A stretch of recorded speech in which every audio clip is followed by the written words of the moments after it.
Oi! Hoje eu quero conversar com você que mora fora ou que está se preparando para mudar, para fazer alguma mudança de cidade, de estado, de país.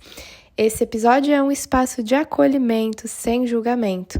Uma conversa sobre algo que quase ninguém fala, que é o peso invisível de migrar. Então já pega o seu chazinho, encontra um lugar confortável para refletir, porque talvez o episódio de hoje traga alguns sentimentos à tona.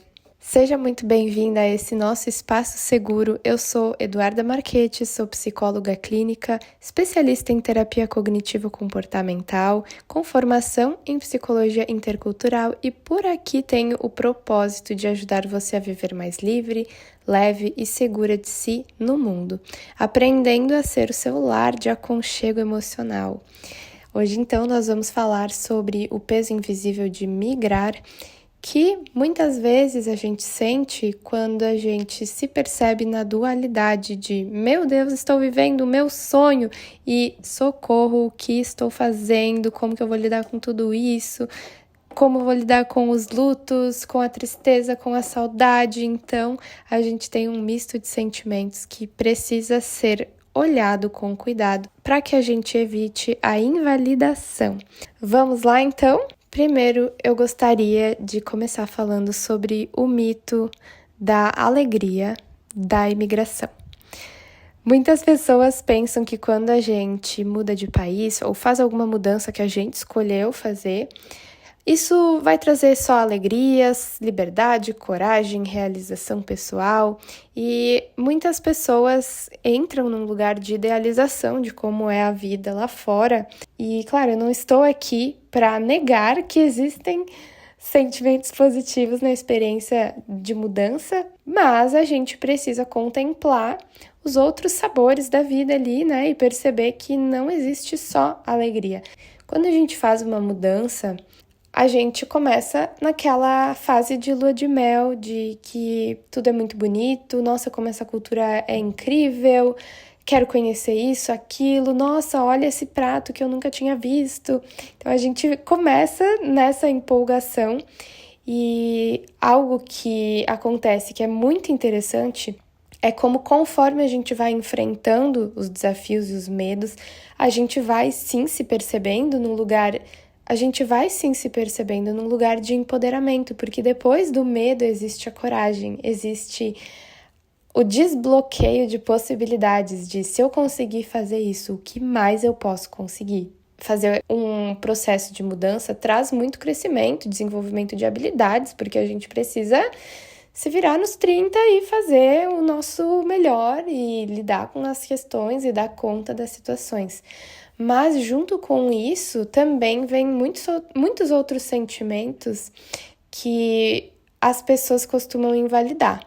Por exemplo, existe uma pressão externa e talvez também interna de parecer forte o tempo inteiro, de estar sempre bem, de estar sempre feliz, ou uma obrigação de demonstrar só gratidão por estar vivendo fora, ou de não poder reclamar, né? Não, eu não posso reclamar porque pelo menos estou morando fora, né?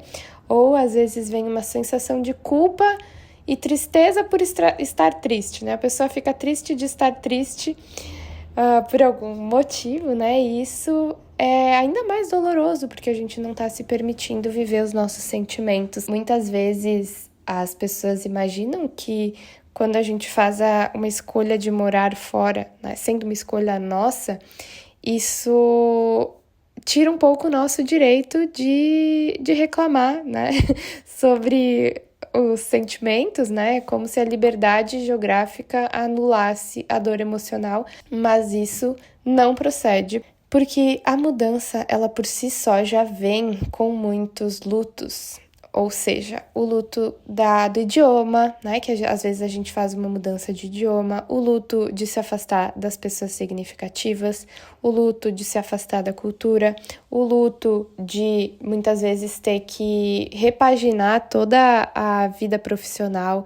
Então, a gente não pode se cobrar de estar bem numa situação em que a gente está lidando com tantos desafios, tantas situações novas e estressantes. E, inclusive, o nosso corpo, mesmo sendo mudanças positivas, nosso sistema, ele não entende que aquilo é algo positivo. O que ele só enxerga é uma mudança, algo novo, algo desconhecido que o nosso emocional precisa lidar. Então, isso é ainda mais um fator estressante, mesmo sendo uma mudança positiva. Então, ter essa cobrança de, não, eu preciso estar bem porque eu fiz essa escolha, é algo muito doloroso e invalidante que a gente precisa aprender a acolher o quanto antes para que vocês não fiquem passando sofrimento sozinhos, né? Porque essa é uma situação que desperta muito um sentimento de abandono, de solidão, porque é como se a gente não pudesse compartilhar com as pessoas os nossos sentimentos, porque eu deveria estar bem, né? Não posso mostrar que eu não estou como as pessoas esperam, né? E isso gera muito uma sensação de solidão, porque o caminho do desabafo, né, de expressar as vulnerabilidades, é um caminho de conexão. Muitas vezes, expressar vulnerabilidades consegue aproximar os nossos vínculos e tirar esse fator, é um fator a mais que gera um sofrimento emocional, né, desse isolamento. Mas vamos lá, então, o que a gente faz com todos esses sentimentos? Esses dias eu estava conversando com uma amiga e a gente estava num momento como, assim, quem mora fora, né, conhece esse sentimento, um momento de cansaço, de esgotamento, eu só queria descansar o cérebro por alguns dias e depois colocar ele de volta porque tá tudo muito desgastante. E conversando sobre isso, a gente percebeu como esse estado de cansaço estava intensificando a nossa reclamação, né, da gente ficar reforçando essa reclamação e dizendo isso de novo e de novo porque estava muito difícil e doloroso. E nessa conversa que a gente teve, a gente estava justamente falando sobre o fato de reclamar. Ela estava me dizendo que não é interessante a gente reclamar porque a gente está reclamando, né? Pedindo de novo aquilo que a gente não está gostando. E por mais que eu acredite nessa possibilidade, E por mais que eu acredite nesse pensamento de que sim, não é interessante a gente reclamar o tempo inteiro, né? Eu também entendo que a reclamação ela tem um papel muito importante no reconhecimento das nossas necessidades emocionais. Por exemplo, claro que não dá para reclamar o tempo inteiro e para essas pessoas que estão acostumadas ao hábito de reclamar, eu indicaria a lista da gratidão ou a lista apreciativa da vida. O que é isso? Se o nosso cérebro já está tão acostumado a enxergar nessa lente do que está ruim, então a gente tem que treinar a lente do oposto, o que está bom. Tentar fazer isso todos os dias, no final do dia, anotar de 5 a 10 coisas que você é grato no seu dia e coisas diferentes de um dia para o outro, tá? Então, treinar esse músculo apreciativo para essas pessoas que têm realmente o costume de reclamar, eu indico que a gente exercite esse outro lado. Mas, por outro lado, a gente percebe que a reclamação ela pode ser vista em 2 ângulos. O primeiro ângulo é o ângulo de necessidades que não estão sendo atendidas. Quando a gente está sofrendo, a gente desabafa, a gente reclama porque tem algo que não está bom. Então, se não está bom, se essa dor está latente e está me fazendo sofrer, claro que desabafar pode ser positivo, mas só desabafar não é suficiente, porque a gente precisa criar um caminho de nutrição da necessidade. Se eu estou reclamando de saudade, de dor, desse luto, né, do afastamento das amizades, eu preciso fazer algo a respeito. E não precisa ser algo grandioso, a gente está falando em pequenas ações que aproximam você da vida significativa que você deseja ter. Então é ligar para um amigo, pode ser ligar para um amigo que você considera muito importante, ou marcar uma chamada de vídeo a cada X tempo com a família, ou planejar a viagem para quando você vai conseguir reencontrar a família, o que é que nutriria essa necessidade? Se eu tenho uma dor, uma reclamação de que eu estou sobrecarregada, será que isso não está falando sobre uma necessidade de descanso realmente significativo, de reenergização, de fazer atividades prazerosas? Ou será que eu não estou precisando delegar tarefas para conseguir lidar com as situações, né? Inclusive, é esse momento que eu me encontrava. E estou olhando para isso nesse momento, o que eu estou precisando delegar, né? Porque o cansaço, ele vinha muito sobre isso também, de lidar com tudo e precisar pedir ajuda, precisar delegar tarefas, né? Então, essa reclamação tem um papel muito importante da gente reconhecer o que não está bom para criar um caminho de mudança através de ações, né? Na terapia de aceitação e compromisso, a gente fala sobre aceitação junto com mudança. Eu enxergo e acolho e aceito aquilo que está aqui para conseguir, a partir disso, encontrar ações que me direcionam para essa vida significativa. Então, talvez a gente esteja precisando olhar para a necessidade. Uma segunda ramificação para a reclamação é a seguinte: quando a gente reclama na ideia, né, de pedir de novo, é como se a gente estivesse pedindo que aquela situação, mesmo a problemática, né, se repetisse. Mas eu não diria que isso é de todo ruim. Por quê?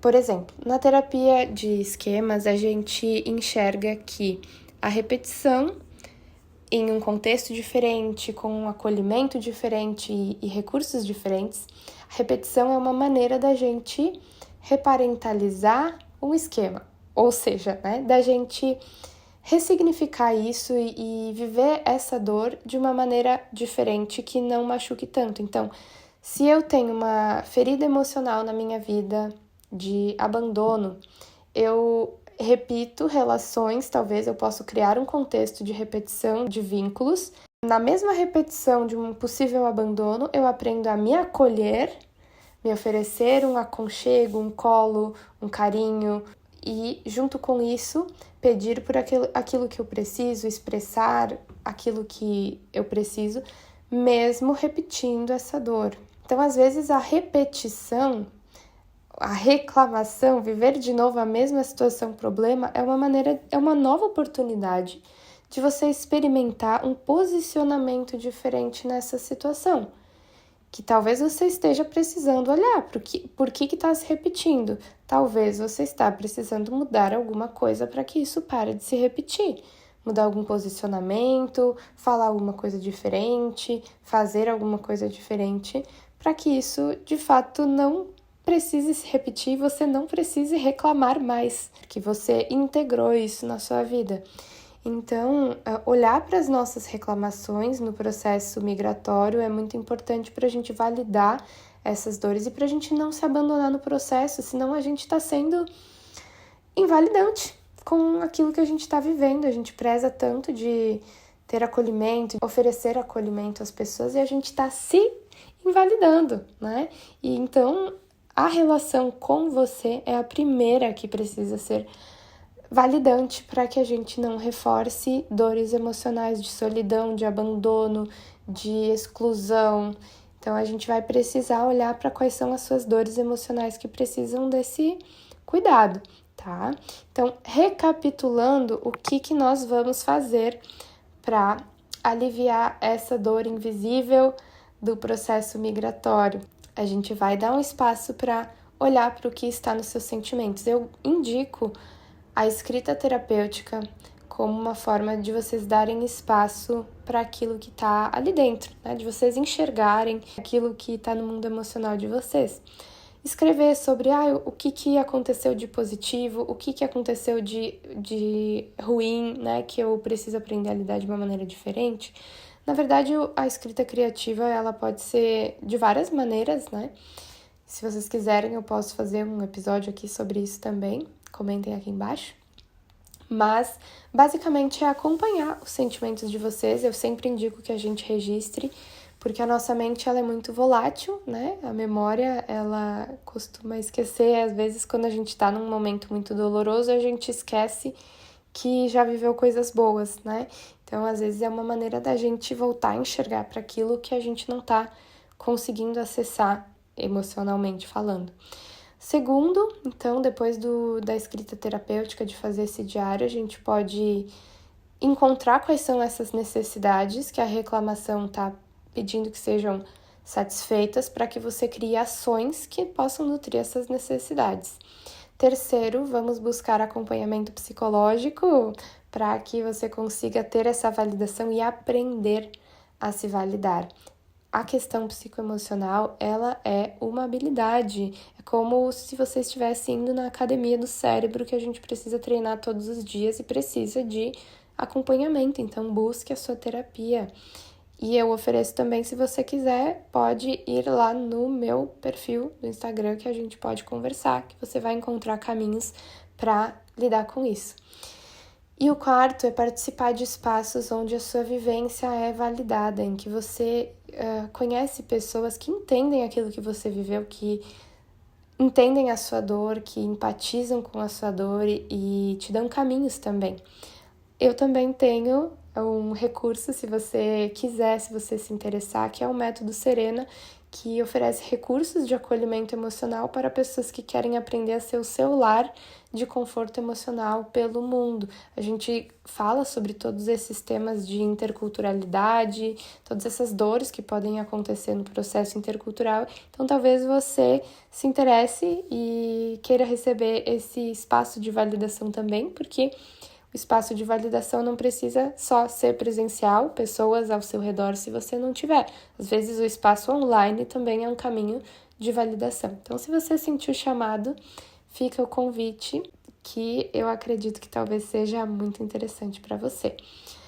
Mas, fora isso, eu indico que você seja paciente com o seu processo, que migrar é como se a gente estivesse sempre renascendo, né? A gente precisa deixar partes nossas para trás, fazer esse processo de se despedir das nossas partes anteriores para que outras possam nascer. E isso leva tempo, leva paciência, a gente precisa cuidar dessas partes que estão sendo criadas, né? Sem culpa, sem cobrança, sem comparação, sem achar que você deveria ser de um jeito ou de outro, porque tá cada um vivendo nos seus termos e se a gente se compara, a gente só tá criando mais sofrimento emocional. E não siga as regras de outras pessoas que nem sabem o que você está passando. Só você sabe de você, mesmo que eu possa indicar também recursos ou ferramentas, só você pode testar e dizer, isso funciona ou isso não funciona para mim. Então, você é o seu laboratório. Então, se permita viver, experimentar e descobrir o que funciona ou não para você nesse processo de acolhimento, de ser seu lar pelo mundo, de aprender a acolher o seu emocional e dar um colinho ali para suas versões que precisam de mais aconchego, né? De um abraço, de um carinho, de um cuidado. Então, seja mais gentil com você e se precisar de ajuda, nós estamos aqui, nesse espaço seguro e acolhedor. Volte sempre que estaremos aqui para acolher seus sentimentos, tá? Um beijinho e até o próximo episódio.